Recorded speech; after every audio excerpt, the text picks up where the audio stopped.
রাতের বেলা এই সব প্রাণী বের হয়, নবী সাল্লাল্লাহু আলাইহি ওয়াসাল্লাম বলেছেন, অতএব আপনাদের বাচ্চা যারা আছে এদেরকে সন্ধ্যাবেলায় বাইরে ছেড়ে দিবেন না। এখন কিন্তু প্রচুর ঘটনা ঘটছে, প্রচুর জিনঘটিত ঘটনা ঘটছে, জাদু টোনা করা হচ্ছে, বান টোনা করা হচ্ছে না। নবী সাল্লাল্লাহু আলাইহি ওয়াসাল্লাম বলেছেন, রাতের বেলা তোমরা বাচ্চাদেরকে সন্ধ্যাবেলা ছেড়ে দিও না, আগে ভালো করে সন্ধ্যাটা হয়ে যাক, যদি ছাড়তে হয় তারপর ছেড়ো।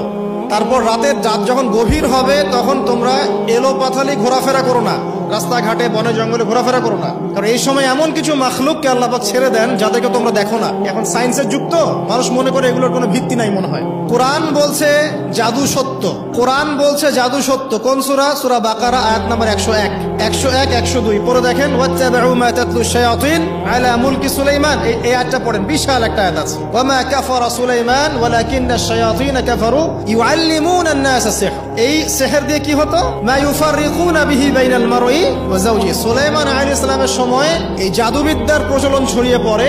এই জাদু মানুষ শিখে কি করছিল? নারী পুরুষের মাঝখানে, স্বামী স্ত্রীর মাঝখানে বিভেদ সৃষ্টি করছিল। এখন দেখেন না, পরিবারের স্বামী স্ত্রীর বন্ধন ভেঙে যায় না, কেউ কাউকে দেখতে পারে না, এমন হচ্ছে না?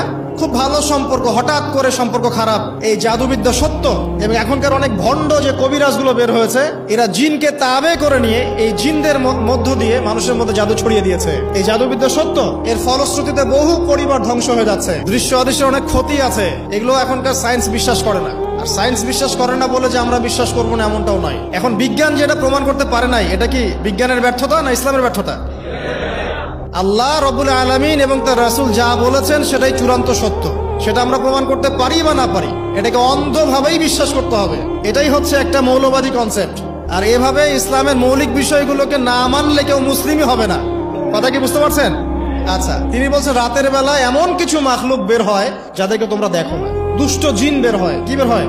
জিন জাতি নাই পৃথিবীতে? আল্লাহ পাক সূরা জিন নামে একটা গোটা সূরা নাজিল করেছেন, করেন নাই? কুল উহিয়া ইলাইয়া আন্নাহু ইসতামা নাফারুম মিনাল জিন্নি ওয়াকালু ইন্না সামি'না কুরআনান আজাবা। জিনদের একটা দল কোরআন শুনে বলেছিল যে আমরা অদ্ভুত আজব একটা কোরআন শুনেছি। তারপর তারা গিয়ে তাদের কওমের কাছে ইসলামের দাওয়াত দেয়, ওই কওম ইসলাম কবুল করে। এটা নবী সাল্লাল্লাহু আলাইহি ওয়াসাল্লামের জীবনের সেই সময়কার ঘটনা, যখন নবীজি তায়েফ থেকে ফিরে আসছেন। তায়েফবাসী তাকে অত্যাচার করলো, তিনি নাখলা উপত্যকায় এসে নামাজ পড়ছেন, ওই নামাজের কেরাত শুনে জিনরা ইসলাম কবুল করেছে। সূরা জিনে আল্লাহ পাক এই কথা নাজিল করেছেন।